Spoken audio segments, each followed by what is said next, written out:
Quando investimos em ETFs, temos 4 fatores envolvidos: índice, gestora, desenvolvedora e fundo. E isso gera uma tremenda confusão nos investidores. Afinal, o que é o que? Qual é a função de cada um? Bom, nesse vídeo eu quero explicar realmente o que é cada um, qual é a sua função e acabar com qualquer dúvida que você tiver em relação a isso. Então, bora pro vídeo.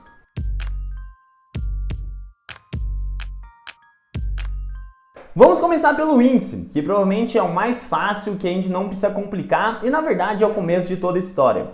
O índice nada mais é do que um conjunto de regras de investimento. É simples assim, é objetivo e não tem que ter complicação. Digamos que você quer investir num índice chamado índice chocolate. E nesse índice vai ter uma regra muito clara. Pelo menos 50% da receita da empresa tem que vir de venda de chocolates ou de seus derivados. Pronto, o índice é isso. É um conjunto de regras objetivas. Não precisamos complicar o que é um índice. Mas um fato que a gente precisa entender aqui para a gente continuar progredindo é que o índice é uma propriedade intelectual. Afinal, os índices não nascem do nada. Teve que ter uma pessoa, uma equipe que criou esse índice. E aí que entra as desenvolvedoras.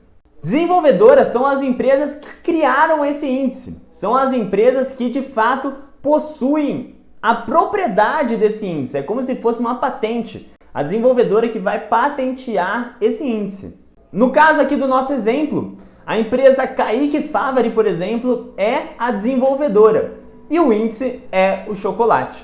Mas a questão é, o índice por si só não passa de uma teoria. Alguém precisa pegar essa teoria e colocar ela em prática. E é justamente aqui que entra a gestora. A gestora é uma empresa que pede permissão à desenvolvedora para utilizar a propriedade desse índice. É claro que esse pedir permissão significa pagar pelo licenciamento e pela permissão de uso da ideia desse índice, que eu falei que era uma propriedade intelectual. Então a gestora vai pagar para a desenvolvedora para poder utilizar esse índice, ela vai colocar em prática essa ideia, fazer toda a gestão patrimonial e aí criar um fundo, como um ETF. E aí a gestora, por estar fazendo esse serviço, ela vai acabar cobrando uma taxa de administração para quem quiser investir nela. E aí que ela vai conseguir o lucro e começar a ganhar dinheiro a partir desse licenciamento do índice. E aí o fundo nada mais é do que um nome que a gestora vai dar para conseguir colocar e listar ele numa corretora. É simples assim. Então, só para deixar um pouco mais concreto, no nosso exemplo ficaria assim. O índice seria o índice chocolate, a desenvolvedora seria a empresa Kaique Favari, a gestora seria uma empresa terceirizada ou não, eu já vou explicar isso para vocês como funciona, e o fundo seria, por exemplo, o Choque 11. Mas só para você entender na prática, de verdade, com exemplos reais, eu quero trazer alguns casos aqui para vocês. O primeiro exemplo que eu quero trazer para vocês aqui é o BOVA11, que é um ETF listado na Bolsa Brasileira. A sua desenvolvedora é a B3. O seu índice é o Ibovespa, mas a sua gestora é a BlackRock. Segundo exemplo é o ETF DGRS, que é um ETF listado lá na Bolsa Norte-Americana. A sua desenvolvedora é o WisdomTree. O seu índice é o WISDG. E a sua gestora é o WisdomTree também. Lembra que eu falei que a gestora poderia ser terceirizada ou não? Então, vou explicar agora. Nos Estados Unidos e na Europa, isso é permitido, que a desenvolvedora e a gestora sejam a mesma. O que não gera um conflito de interesse caso você esteja pensando nisso. Afinal, quando a gente investe em ETFs, as regras do índice são quase imutáveis. Então não é uma opção da gestora e da desenvolvedora ganhar mais dinheiro, não é um conflito de interesse direto.